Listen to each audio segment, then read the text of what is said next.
Assalamualaikum, semoga Allah merahmati dan memberkahi kalian. Semoga teman-teman semua dalam keadaan sehat walafiat. Setelah salam, saya ingin mengajak teman-teman untuk berlangganan kanal kami agar setiap video baru kami sampai ke kalian. Sekarang mari kita lanjutkan ke ceritanya. Sore itu jalanan di pinggiran kota mulai lengang. Sebuah mobil kecil berwarna hitam berhenti di pinggir jalan, tanpa seorang wanita muda turun dari dalamnya. Penampilannya sederhana, kaos polos, celana jeans, dan jaket tipis. Dari jauh, ia tampak seperti gadis biasa, mungkin pekerja kantoran yang baru pulang, atau mahasiswi yang singgah sebentar di warung kecil di pinggir jalan. Tak ada yang mencurigai apapun darinya, namun di balik wajah teduh dan senyumnya yang kalem, tersimpan rahasia besar. Wanita itu sebenarnya seorang intel yang tengah menjalankan misi penyamaran.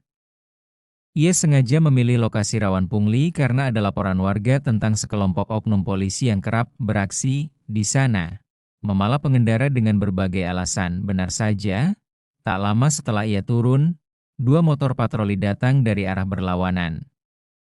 Dua oknum polisi berseragam turun, langkah mereka penuh kepercayaan diri yang berlebihan.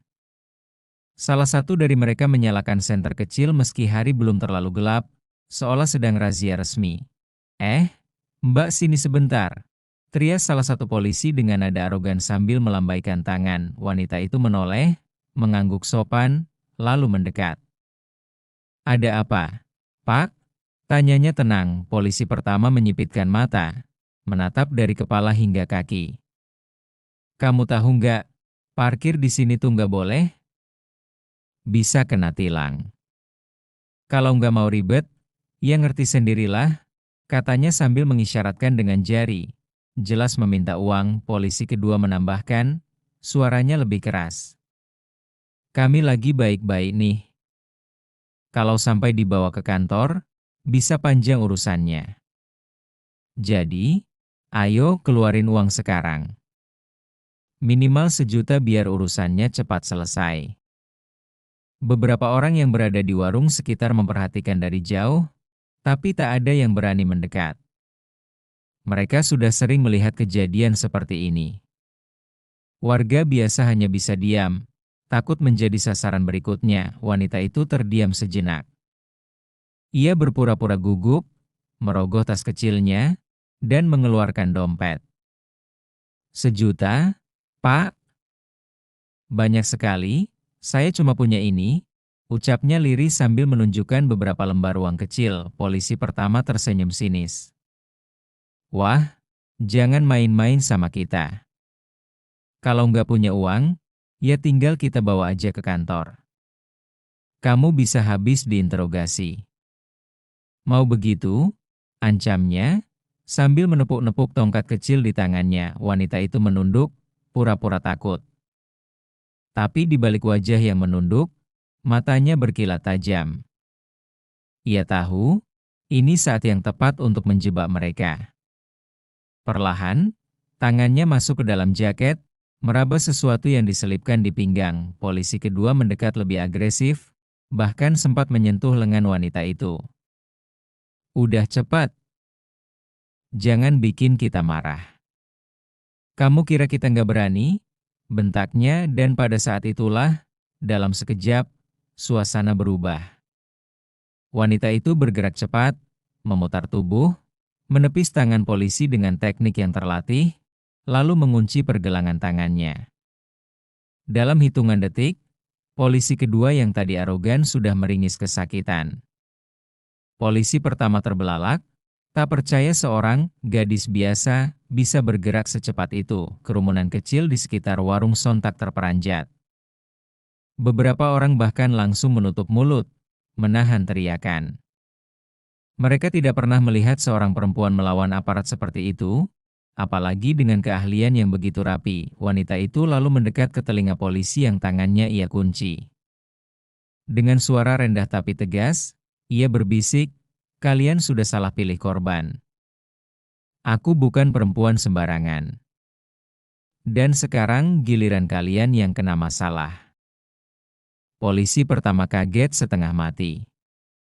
Wajahnya memucat, keringat dingin mengalir, ia mundur satu langkah sambil menelan ludah.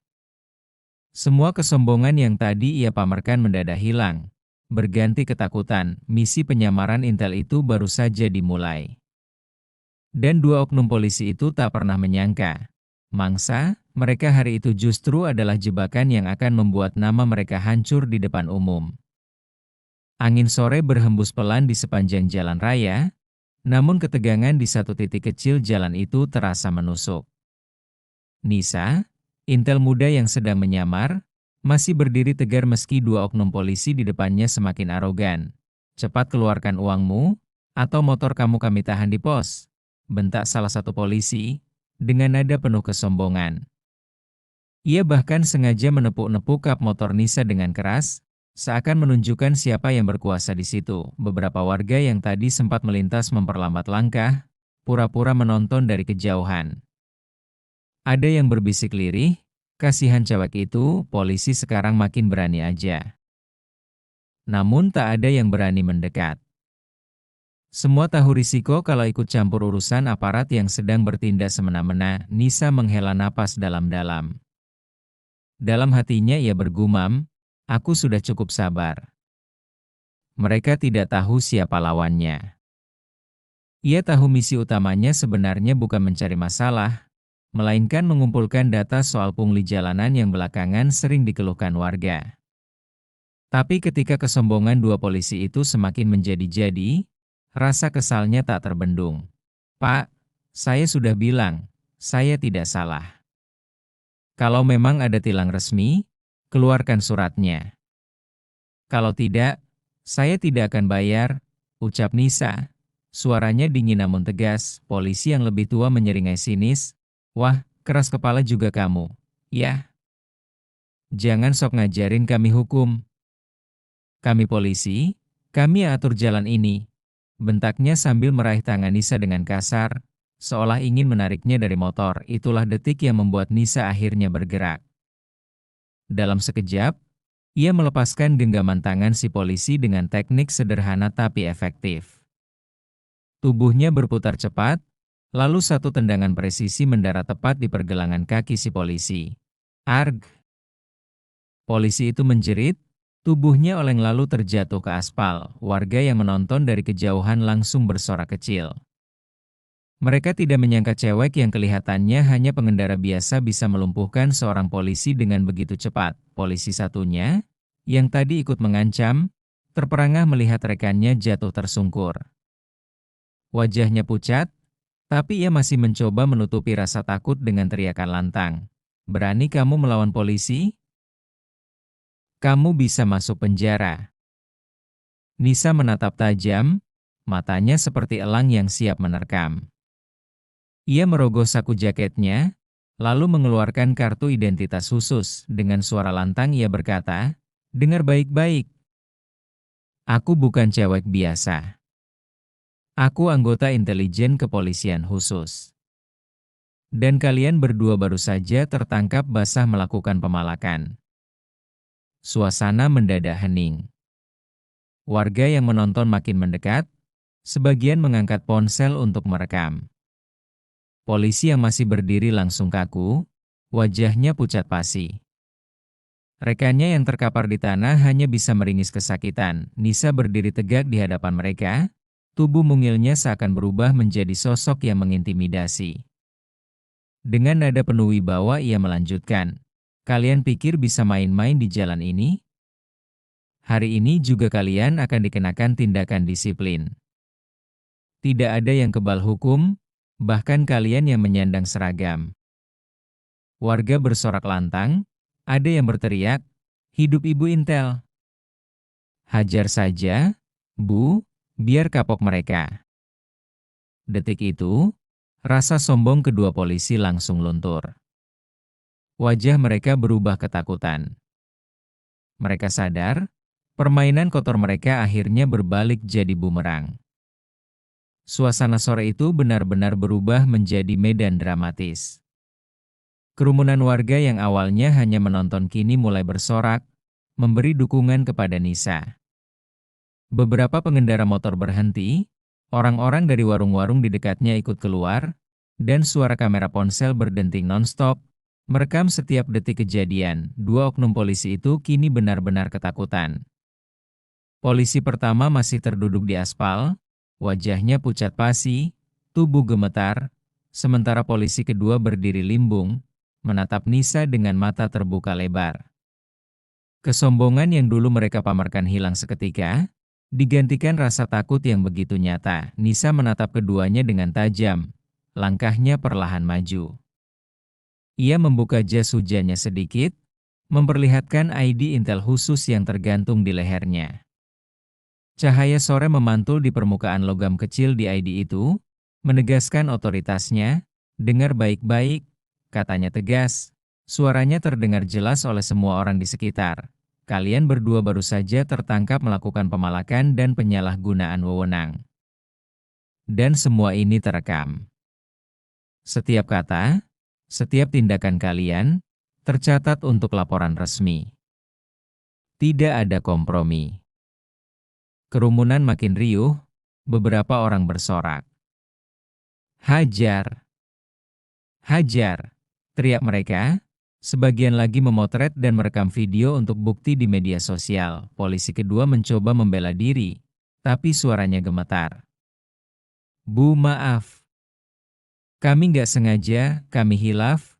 Polisi pertama, yang tangannya masih memegangi pergelangan yang sakit, hanya bisa menunduk, air mata menetes, malu bukan main. Nisa menatap polisi kedua itu, lalu mendekat dengan langkah mantap. Ia menggunakan teknik sederhana tapi efektif, menepuk bahu polisi itu, lalu menyandarkan tubuhnya sedikit agar terasa tekanan, simbol kontrol. Kalian pikir bisa main-main dengan orang biasa? Hari ini, bukan hanya rakyat yang melihat, tapi juga rekan-rekan kalian sendiri. Laporan lengkap akan dikirim ke atasan kalian, dan kalian akan diproses sesuai hukum yang berlaku. Jangan kira seragam bisa melindungi kalian dari kesalahan sendiri. Detik-detik berikutnya lebih menegangkan. Nisa memerintahkan polisi kedua untuk menelpon atasan mereka, memastikan mereka mengakui kesalahan di depan bukti dan saksi. Polisi itu terbata-bata, menekan tombol telepon, wajahnya pucat. Suara mereka terdengar kecil di ponsel, tapi warga yang merekam bisa mendengar semuanya. Pengakuan lengkap tentang pemalakan, ancaman, dan kesombongan mereka. Sementara itu, Nisa menatap kerumunan. Ia tahu, kehadirannya sebagai intel yang menyamar bukan untuk pamer, tapi untuk menegakkan keadilan di tengah warga yang sering menjadi korban aparat arogan. Ia tersenyum tipis, menenangkan warga agar tidak terlalu agresif. Biarkan hukum yang berbicara. Tapi jangan salah, kalian baru saja melihat sendiri apa yang terjadi kalau orang salah memilih korban. Kerumunan bersorak lagi, sebagian memelototi polisi yang kini menunduk pasrah, sebagian lagi bertepuk tangan memberi semangat kepada Nisa. Suasana sore itu mendadak berubah menjadi ajang pelajaran keras bagi dua oknum polisi yang sombong. Polisi pertama akhirnya mencoba bicara dengan suara parau, kami minta maaf. Bu, maafkan kami tidak akan mengulangi lagi. Nisa menatapnya dalam-dalam, lalu menatap polisi kedua. Kalian akan tetap menjalani proses disiplin. Tapi jangan lupa, setiap kesalahan punya konsekuensi. Hari ini kalian hanya beruntung tidak lebih parah akibat warga yang hadir. Setelah memastikan kedua polisi itu pasrah, Nisa menutup jas hujannya, menatap kerumunan, dan berkata dengan lembut namun tegas, perlu diingat, hukum tidak memihak kepada kesombongan. Kekuasaan yang salah arah selalu berakhir dengan kehancuran sendiri. Jangan pernah coba memalak orang yang terlihat lemah, karena di balik kesederhanaan bisa tersimpan kekuatan yang tidak kalian duga. Warga bersorak lebih keras lagi. Beberapa orang bertepuk tangan sambil berteriak, hidup Ibu Intel. Catch banget, Bu. Beberapa lainnya bahkan mulai mengunggah video ke media sosial. Tidak butuh waktu lama, kisah ini langsung viral, menyebar ke berbagai platform, Facebook, Instagram, TikTok, hingga WhatsApp, dan pada akhirnya, dua oknum polisi itu digiring oleh rekan-rekan mereka sendiri untuk diproses secara resmi. Mereka berjalan dengan kepala tertunduk, malu, sementara warga tetap mengawasi, memastikan keadilan terjadi. Nisa menatap jalanan yang kini sedikit tenang, menghela napas panjang, dan tersenyum tipis. Misinya hari itu sukses. Bukan hanya membongkar oknum polisi arogan, tapi juga memberikan pelajaran bagi warga dan aparat lain bahwa kekuasaan yang disalahgunakan selalu memiliki konsekuensi.